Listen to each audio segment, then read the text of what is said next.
Okay folks, today what I did is I spent the day making epoxy fuel grains, epoxy composite, which is made of epoxy and ammonium perchlorate, aluminum powder, and using a iron oxide catalyst. And then I sliced them in half-inch increments. They're half inches thick, and I core drilled them so that they burn from the inside out as they pass the flame up the chain. And all these are put in this engine casing. Of course, this casing is only 3 inches tall, but some of them will be 8 inches or 9 inches tall, or even 15 inches tall.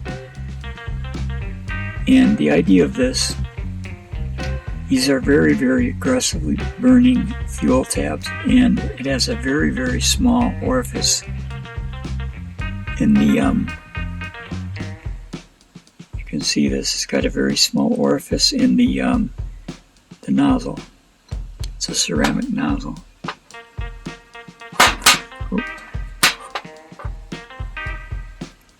Anyway, the idea of this is that the very aggressive fuel with a small nozzle like that will build up dangerous pressure, and I found that by reducing the size of the tabs to a half inch and then have them insulated from each other with an insulator, with the hole in the insulator to help pass the flame from one to the next, it slows down the burn enough that it's just a momentary reduction in pressure between the tabs, so that I can use a very, very high energy fuel and have them not get to like a point where they're going to explode.